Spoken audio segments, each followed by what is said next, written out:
This is episode 2010 of the Vibrant Living series. I'm Kimberly Henrie, and this is Living the Good Life. Your time is precious. Thanks for sharing some of it with us. Today, we hope to shed some light on fear and how you might harness your fear for your benefit. Living in fear can cause lots of unpleasant side effects, including being bad for your physical and mental health. Our guest today wanted to know more about it, so he interviewed experts all over the world to get a handle on what fear is exactly, what it does to us and for us, and how we can turn it into a positive. And he's making a movie about it. Bill Bennett's career in film spans 4 decades. He's made 16 feature films and several documentaries. His work as a feature producer and director has been recognized with 2 Australian Film Institute Awards, Australia's Oscars, for Best Film and Best Director. He's also won 2 of Australia's equivalents of the Emmy for his documentary work. Recently, Bill wrote and directed and produced a feature-length theatrical documentary on intuition called PGS, Intuition is Your Personal Guidance System. PGS screened to acclaim across Australia and the U.S. Bill and his producing partner Jennifer Clough are currently making a companion film called Facing Fear. Let's talk to Bill. It is my pleasure and honor to welcome to our program today Bill Bennett from his home in New South Wales. Bill, thank you for joining us. Lovely, Kimberly. Thank you. You're such a prolific author, writer, filmmaker. I am just delighted to be able to talk a little bit about all of those things, including a former journalist, which we have a little bit in common. I'm so not near your level. I'm local radio journalist. But when I saw that that's kind of where you got your start, that intrigued me. I actually started off studying medicine. I went to med school and I dropped out because I got partway through and realized that I wasn't really cut out to be a doctor. My real love was writing. And at that time, which is sort of the early 70s in Queensland, which was quite a conservative state in Australia, there wasn't any real sort of professional route to a writing career. And so I went into journalism. I got a job at the Australian Broadcasting Corporation, which is our equivalent of the BBC, and I spent about 10 years there.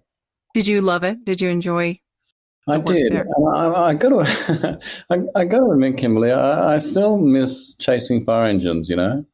Yeah? Still follow the news really quite closely.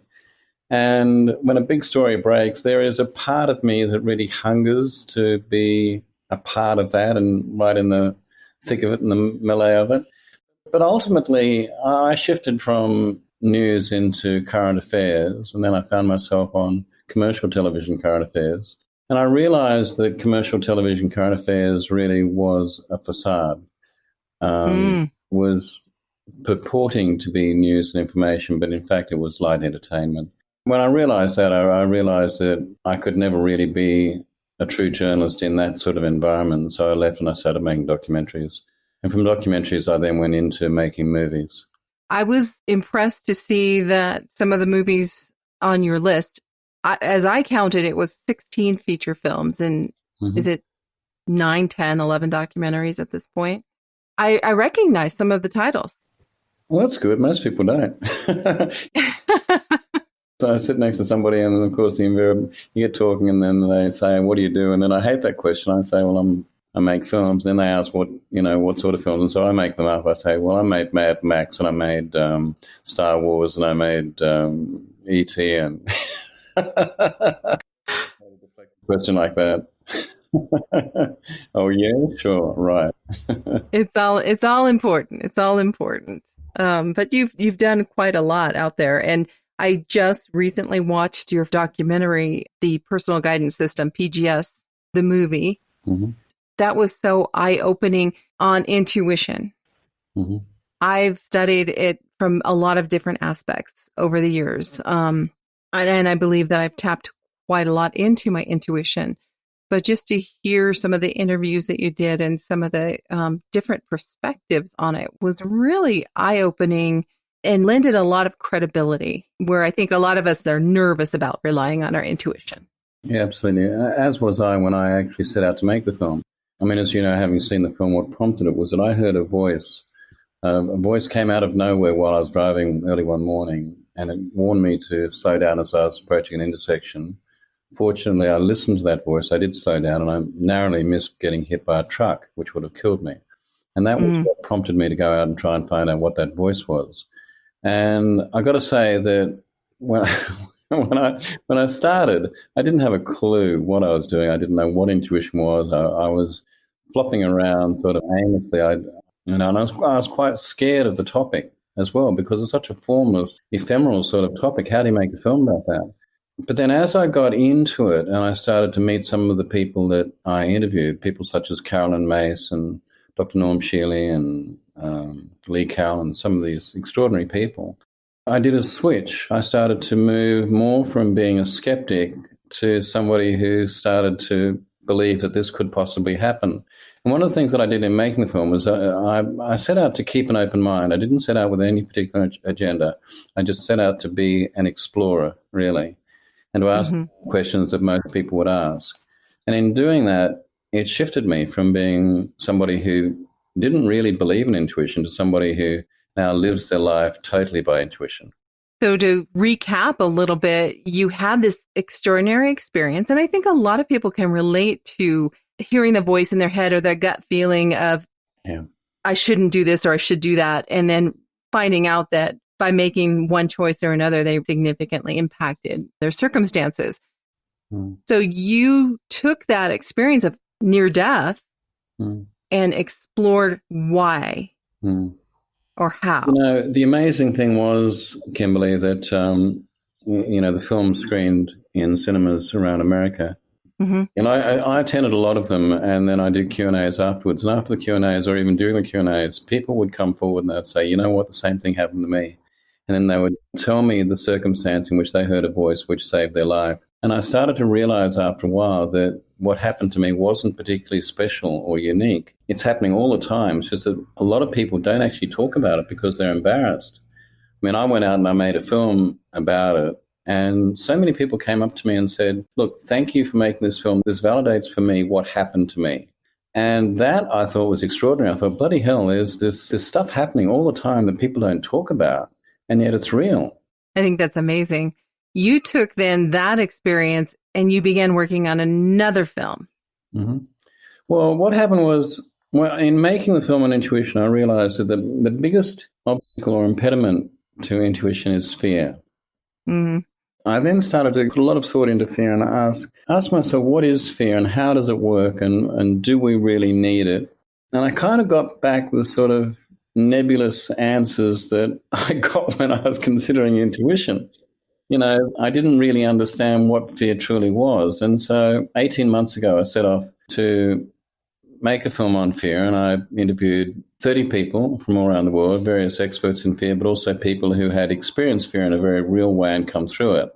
And I was continuing that filming, and then the coronavirus hit, and suddenly everyone was set by fear.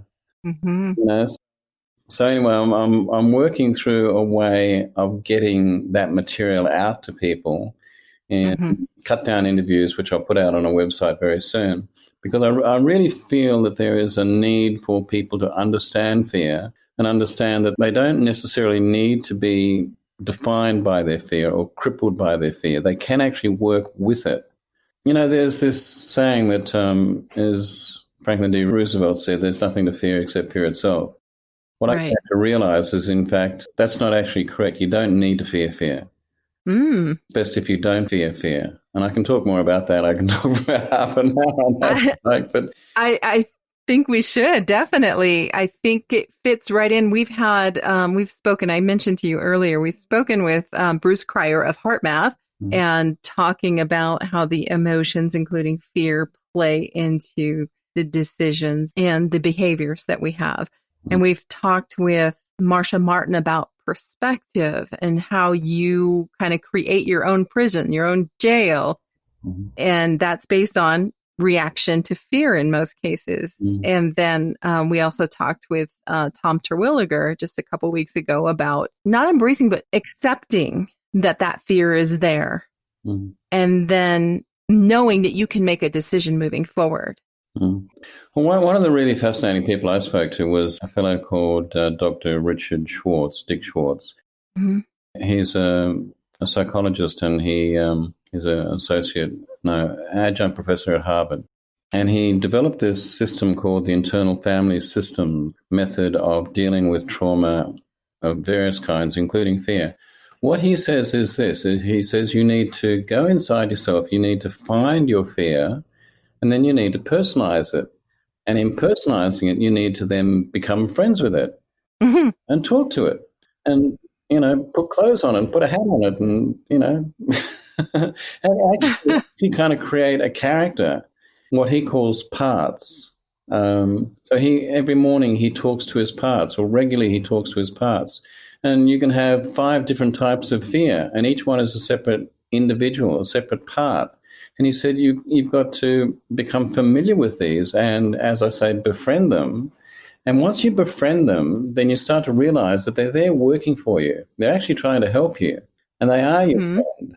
And if you can begin conversations with them and work out what it is they want and then try to address that, then suddenly the fear goes away. Fascinating, isn't it? It is fascinating. I have found myself, I mentioned earlier, I feel like I'm a little in touch with my intuition, and I hear these, directions of, you should do this or you should do that, or this is what you're going to do next. And I have out loud said, well, no, I don't think so. Mm. I've begun those conversations without that background information. But I wonder, when you say making friends with your fear and really developing that out, what does that look like, maybe in a more down to earth way? It means that you need to be acutely self-aware. You need to pay attention to the feelings that Mm-hmm. come up. A lot of us don't. We are kind of Mm-hmm. partly aware, but then we subsume them. We bury them. What Dick Schwartz says is, no, you don't do that. What you do is you dig down deep and you try and isolate them and find them and start to literally have conversations with them to find out, why are they putting up their hand and saying, hey, pay attention to me for a second. Because as most of us know, fear is a warning system. We do require it. It's part of our evolutionary and biological imperative. But again, as most people know, it was never a biological imperative for us to be anxious and in fear 24 hours a day. What that's going to do is it's going to release chemicals that are going to damage your body. We've got to try and work with that and get rid of that. Right. And Yeah. we have so many more Particularly now. stimulus Yeah. Particularly coming now at during us that coronavirus. creates that fear, I think. Fear is Yeah. coming at us every different Yeah. which way. Loss of job, loss of income, fear of getting sick, fear of someone we love getting sick. There, on a broader scale, fear of international interference, fear of the economy, fear of depression, but also fear of depression yourself, mental health issues and so forth. Bunch of fears that's just absolutely cascading at the moment. Mm-hmm. And we need some way to deal with that, because otherwise we are going to end up with mental health issues ourselves. When you take that fear and you have a conversation with it and try and work it out, what's the outcome? That's a really good question. Where does that go? And Dick Schwartz is he's got a lot of stuff on YouTube, so if anybody's interested in this stuff, they can just check him out. And he's got sessions and so forth as well, which shows you how it works. But essentially what happens is, as with anything, where the greatest fear lies is in the unknown, in not knowing what it is you're actually dealing with.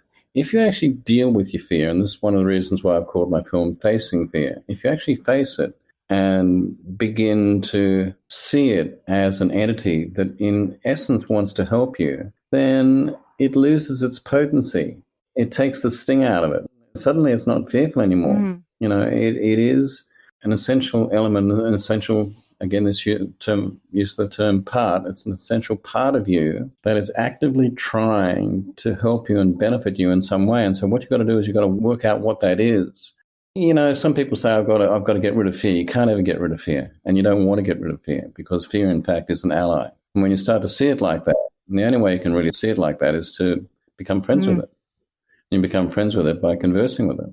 It's interesting. I mean, I got to say, Kimberly, before I met Dick Schwartz, I had no idea about this stuff, and it sort of came at me, like, this is crazy stuff, But then he put me through a session, in fact, and I started to realize that it does actually work. How has it impacted Well, your life in the last 18 months? I've got rid of, put it this way, my anxiety level has dropped enormously. One of the reasons that it's dropped is there's another thing that came through in the making of the film, and that's looking at what's the worst that can happen. Once again, you've got to look at your fear. Okay, I have a fear of losing my job and not having enough money. Then you dig down and you ask yourself, well, what's the worst that can happen? And you dig down, dig down until you come to the base rock level of the worst possible thing that can happen to you, whatever circumstance that is. And then you look at that and you look at it absolutely unflinchingly. You look at it fearlessly, if I can use that term. And 9 times out of 10, you realize, well, I can actually deal with that. If that is the worst possible outcome of this situation, there is a way that I can deal with that. And once you've found that sort of foundational belief that you can cope, then you can build back up from there. I mean, I've used that countless times now, and it works every time. You just sort of peel back. Okay, so that is the worst possible thing. I can live in my mother's basement. I can live off a pension or whatever it is, I could see in the process of that also, though, while you're looking at what the worst, you can also be thinking about, okay, how can I respond to this? How can I respond to that? How can I respond? You're building. And so you're at the same time exactly. kind of creating contingencies. 7 years ago, I walked the Camino de Santiago, which is this 500-mile pilgrimage route across Spain. I did, yeah, which is... and you have a book really about that, right? Pleasing. But I learned several things from that walk. And one of the things that I learned, in fact, was this. You see, what happens when you do a pilgrimage walk like that is that there's a lot of competition for beds. And you walk maybe 20 miles in a day, and at the end of the day, all you want to do is you want to find a bed. But there's maybe 150 other people who have walked that same route that day, and they're all wanting beds, and there's only 100 beds, so 50 people are going to go without a bed. And what happens is during the day, you start to worry about whether or not you're going to be in that first 100 people that get a bed. And that then begins to affect your day, this fear of missing out on a bed. So you walk faster or you push yourself, which creates injuries, or you don't see the beauty around you, or you don't have time for conversations with people because you're fixated on this fear that you're not going to get a bed. And partway through the walk, I started to realize that this was happening and that it was really negatively impacting the experience that I was having on this walk. And I stopped and I thought, bloody hell, what's the worst that can happen? The worst that can happen is I don't get a bed. Okay, well, it's sunny. There's going to be no rain tonight. There's no fear of, being mugged or anything like that out here. I can actually sleep under a tree. I've got a sleeping bag. I've got a, little mattress thing. I can sleep under a tree. I don't need a bed. And I tell you what, Kimberly, it was absolutely revelatory. As soon as I realized that, I could sleep, I can find a porch somewhere. Somebody would lend me a porch, if it starts to get dewy or wet. Once I realized that I had an alternative to getting a bed, in other words, once I looked unflinchingly at the worst that can happen, I felt this extraordinary sense of release and liberation. And suddenly the whole experience of doing that walk changed for me. I had faced the worst, and realizing that I could cope with sleeping under a tree out in a beautiful paddock somewhere in the middle of Spain, that wasn't so bad, Absolutely. This sounds wonderful. Then each day became a joy. As it turned out, I got a bed each day anyway, but the fear of it went away. Right. The experience was beautiful. The experience was much better.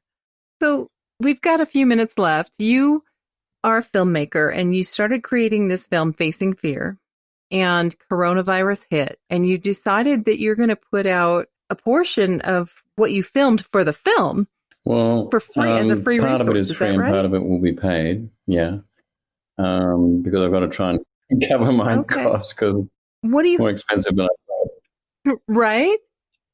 What are you hoping to accomplish with that? What are you hoping comes of that?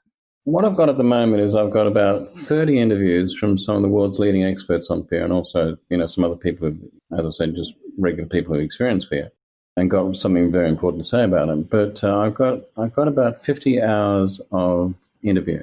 So what I've done is, and each interview went for about 1 hour. So what I've done is I've cut down each interview down to 25 minutes, roundabout. And then I've got back onto each person and done a Zoom interview with them just in the last couple of weeks to bring it up to date, to talk about fear right now in relation to the pandemic. Put those two together. So each person has content of about 50 minutes, roughly. And I'm putting them up on a website which should go live in about 2 to 3 weeks. And basically, the reason I'm doing this is because I started to see that there was a lot of fear around, a lot of fear coming on, and genuine fear, not just illusory fear, but real, genuinely substance-based fear. And I thought, I'm sitting on this extraordinary resource that can help people. I've really got to try and find a way to get it out there. So that's what I've done. I mean, one of the reasons that I make these films is that I learn so much in the making. And as a person, I grow as well. In many ways, it's a very selfish endeavor. I personally get so much out of it. And I've learned so much about fear. And just like what happened to me on that walk, when I faced the prospect of not getting a bed at night, the way that liberated me and just made me feel so free, and the whole experience then of the walk changed because of it. We can do that during this current pandemic as well. We can free ourselves of the fear, because a lot of the fear is anxiety that is being perpetuated to us through media and just us forecasting, these calamitous kind of things which invariably won't happen. We will cope. We will get through this. And we will grow as a consequence of it. I mean, one of the things that's coming through very strongly in the Zoom interviews that I'm doing, people are saying time and time again, this actually had to happen. We needed this reset, and we're going to come out of this brighter, shinier, happier people because of it.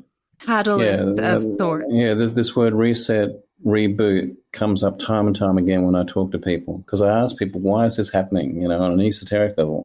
Explain to me why this is happening. Do we actually need this at the moment? And everyone's saying, yeah, we've been misbehaving in so many ways for so long. It's a big slap on the wrist saying, hey, we've got to sort out our game. Well, I think, at least in my circles, I feel like people are resetting, readjusting, relearning how to live and be and treat one another. I think the biggest lesson we can learn is everybody's coming at this from a different perspective. Grace, I think, we can show some grace. Grace is the big word in all of this. Yeah, one of the things that I think, big things that's coming out of this, is that we are realizing, we've been forced to realize what's important in our lives. And if that's the only thing that we get from this, and if we hang on to that after this has passed, because it will pass, that's a huge benefit for us to start to give thought to what is most important in our lives. When we really, once again, peel back, the most important thing is love. That's the most important thing in our life. I don't think you can say much more than that of importance. The ceiling falling in.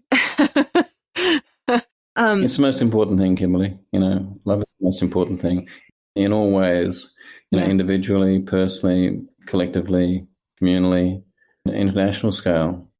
If we keep that at the forefront, we'll get through this, and we'll get through it better people. I believe it. Thank you, Bill, so much for being with us today. Bill Bennett. How do people reach out to you to learn more about the Facing Fear project that you're working on? I should actually market myself better, Kimberly. I'm not very good at that. Look, I've got a website, billbennett.com.au for Australia. Some people get me mixed up with a conservative politician. I'm not that. I've got a contact page there. That's probably the best thing, but I will be getting a newsletter up soon.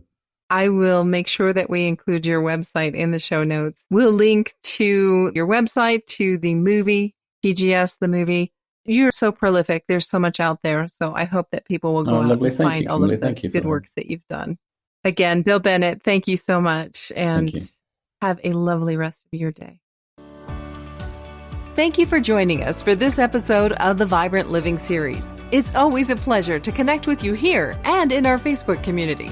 Search for Living the Good Life community and join the conversation. Our goal is to provide tips and conversations around ways to embrace the goodness of life and take a big, juicy bite out of it. Food for the soul and the funny bone. Learn to give more time to yourself, become a better friend, lead an amazing life, and how to tell the best joke at the party. I'm Kimberly Henrie, and this is Living the Good Life.